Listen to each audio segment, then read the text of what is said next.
The Northwest Rebellion of 1885 was a brief and unsuccessful uprising by the Métis people under Louis Riel, and an associated uprising by First Nations Cree and Assiniboine, of the District of Saskatchewan against the Government of Canada. The Métis believed that Canada had failed to protect their rights, their land and their survival as a distinct people. Riel had been invited to lead the movement, but he turned it into a military action with a heavily religious tone, thereby alienating the Catholic clergy, the whites, nearly all of the Indians and most of the Métis. He had a force of a couple hundred Métis and a smaller number of Indians at Butte in May 1885, confronting 900 government troops. Despite some notable early victories at Duck Lake, Fish Creek and Cut Knife, the rebellion ended when the Métis were defeated at the Siege of Butte. The remaining Indian allies scattered.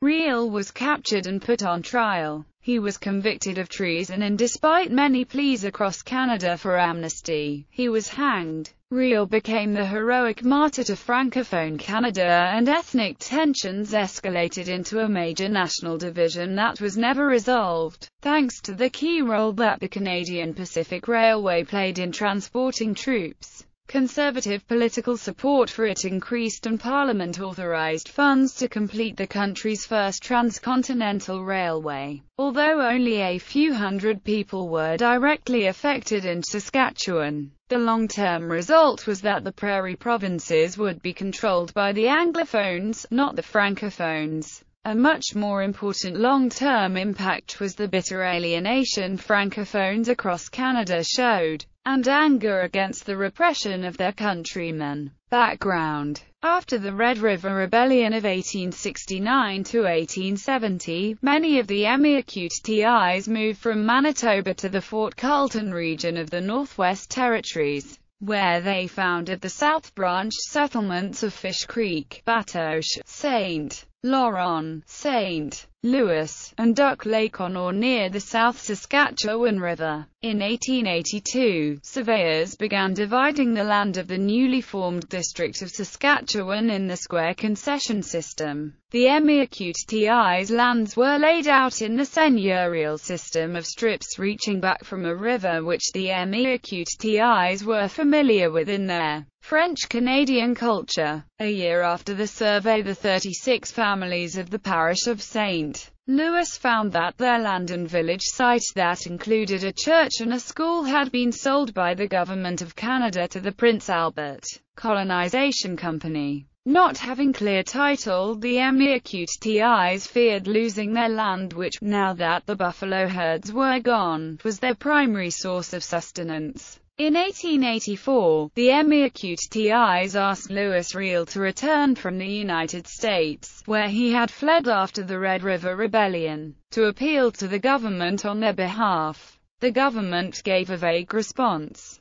In March 1885, Riel, Gabriel Dumont, Honoré Jackson, and others set up the Provisional Government of Saskatchewan, believing that they could influence the federal government in the same way as they had in 1869. The role of Aboriginal peoples prior to, and during, the outbreak of the rebellion is often misunderstood. A number of factors have created the misconception that the Cree and Métis were acting in unison. By the end of the 1870s, the stage was set for discontent among the Aboriginal people of the prairies. The bison population was in serious decline in an attempt to assert control over Aboriginal settlement. The federal government often violated the terms of the treaties it had signed during the latter part of the decade. Thus, widespread dissatisfaction with the treaties and rampant poverty spurred Big Bear, a Cree chief, to embark on a diplomatic campaign to renegotiate the terms of the treaties.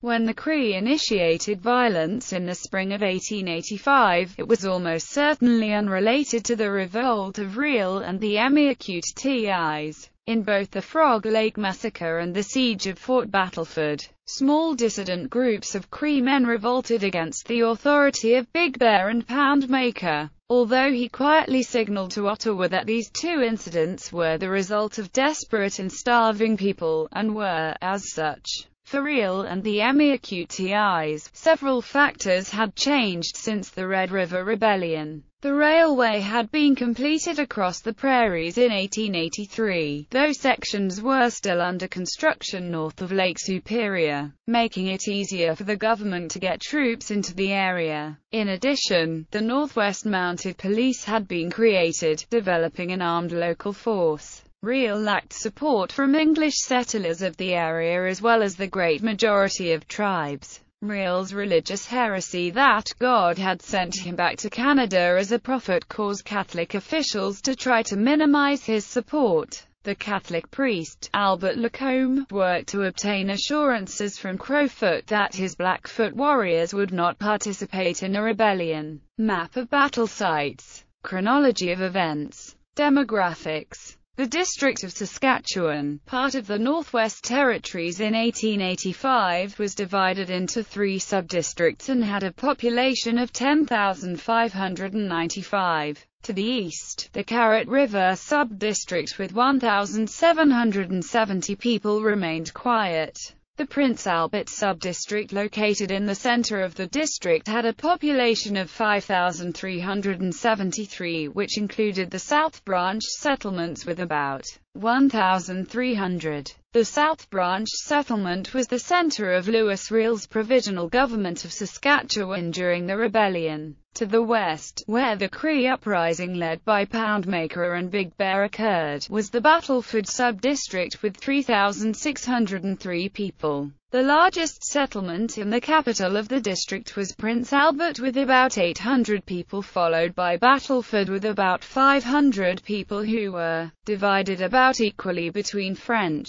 Métis and English. The Métis population in Saskatchewan in 1885 was about 5,400. A majority tried to stay neutral in the dispute with the national government, as the priests recommended. About 350 armed men supported Riel. A smaller number opposed him, led by Charles Nolan. In addition, he had the support of a small number of the Indians. Riel's supporters included the older, less assimilated Métis, often with close associations with the Indian population. Many moved back and forth into Indian communities and preferred to speak Indian languages more than French. Riel's opponents were younger, better educated Métis. They wanted to be more integrated into Canadian society, not to set up a separate domain as Riel promised. Conflicts. Riel had been invited in to lead the movement, but he turned it into a military action with a heavily religious tone, thereby alienating the Catholic clergy, the whites, nearly all of the Indians, and most of the Métis. He had a force of a couple hundred Métis and a smaller number of Indians at Batoche in May 1885, confronting 8,000 government troops.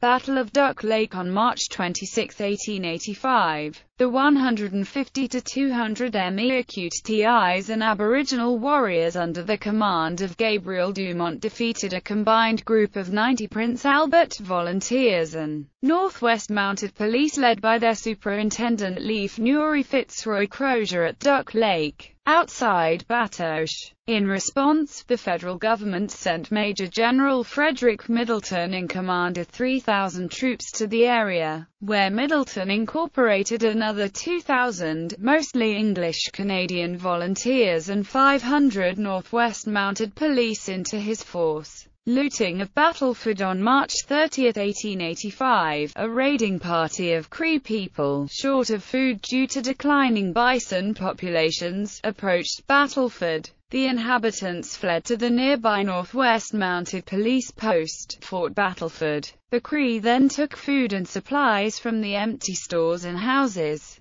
As well, Cree insurgents looted Hudson's Bay Company posts at Lac La Bica and Green Lake on April 26. Frog Lake Massacre on April 2, 1885, near Frog Lake, Saskatchewan. A Cree raiding party led by Wandering Spirit attacked a small town, angered by what seemed to be unfair treaties and the withholding of vital provisions by the Canadian government, and also by the dwindling buffalo population, their main source of food. Big Bear and his Cree decided to rebel after the successful MEAQTI's victory at Duck Lake. They gathered all the white settlers in the area into the local church.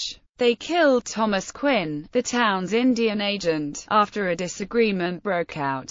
The Cree then attacked the settlers, killing 8 more and taking 3 captive. The massacre prompted the Canadian government to take notice of the growing unrest in the Northwest Territories. When the rebellion was put down, the government hanged Wandering Spirit, the war chief responsible for the Frog Lake Massacre. Battle of Fort Pitt on April 15, 1885, 200 Cree warriors descended on Fort Pitt. They intercepted a police scouting party, killing a constable, wounding another, and captured a third. Surrounded and outnumbered, garrison commander Francis Dickens capitulated and agreed to negotiate with the attackers. Big Bear released the remaining police officers but kept the townspeople as hostages and destroyed the fort. 6 days later, Inspector Dickens and his men reached safety at Battleford. Battle of Fish Creek on April 24, 1885, at Fish Creek, Saskatchewan. 200 MEAQTIs achieved a remarkable victory over a superior government force numbering 900 soldiers who were sent to quell the rebellion. The reversal, though not decisive enough to alter the outcome of the war, temporarily halted Major General Frederick Middleton's column's advance on Batoche. That was where the MEAQTIs would later make their final stand.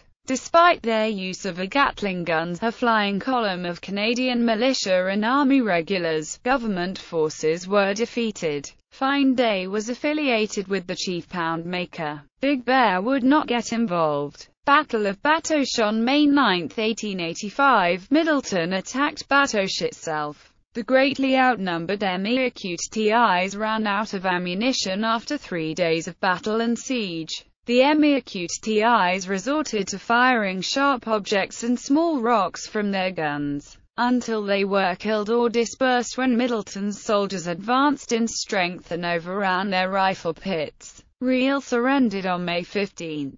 Gabriel Dumont and other participants escaped across the border to the Montana Territory of the United States. Battle of Frenchman's Butte on May 28, 1885, Major General Thomas Bland Strange brought an NWMP detachment from Calgary, Alberta, but they were unable to defeat a Cree force under Big Bear who carried the day at Frenchman's Butte at the end of May. Battle of Loon Lake on June 3, 1885. A small detachment of Northwest Mounted Police under the command of Major Sam Steele caught up to a band of Cree led by Big Bear who were moving northward after their victory at Frenchman's Butte. The Cree were almost out of ammunition, and were forced to flee after a short exchange of fire and the release of their hostages. International attention. While the Northwest Rebellion was ongoing, the American and British press took note of the actions of both the MEAQTIs and the Canadian government. Different newspapers, such as the British Times and Guardian, wrote approvingly of the actions taken by the Canadian government and, by extension, the British Empire against what was seen as another, native, uprising. Aftermath. Demoralized, defenseless, and with no hope of relief after the surrender of the MEAQTIs and Poundmaker, most of the Cree surrendered over the next few weeks.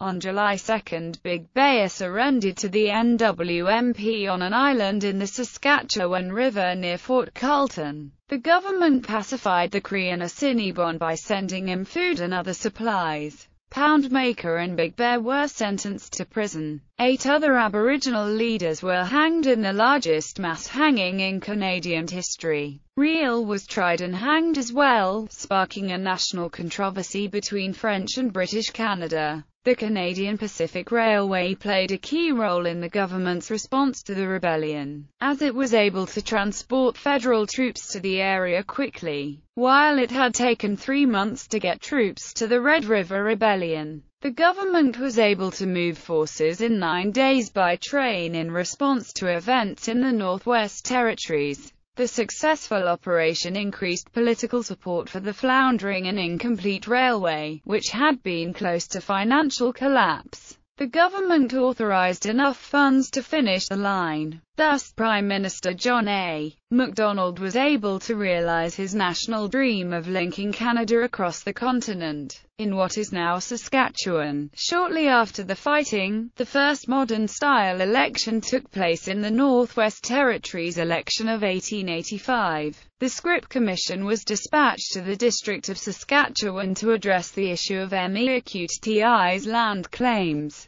The rebellion was Canada's first independent military action. It cost about $5 million, and lost the Conservative Party most of their support in Quebec. It guaranteed Anglophone control of the prairies, and demonstrated the national government was capable of decisive action. Legacy. The Saskatchewan Métis requested land grants. They were all provided by the government by the end of 1887, and the government resurveyed the MEAQTI's river lots in accordance with their wishes. The MEAQTI's did not understand the long-term value of their new land, however, and sold much of it to speculators who later resold it to farmers. The French language and Catholic religion faced increasing marginalization in both Saskatchewan and Manitoba, as exemplified by the emerging controversy surrounding the Manitoba schools question. The MEAQTI's themselves were increasingly forced to live on undesirable land or in the shadow of Indian reserves. Riel's trial and Macdonald's refusal to commute his sentence caused lasting upset in Quebec, and led to a fundamental francophone distrust of Anglophone politicians. French Canada felt it had been unfairly targeted.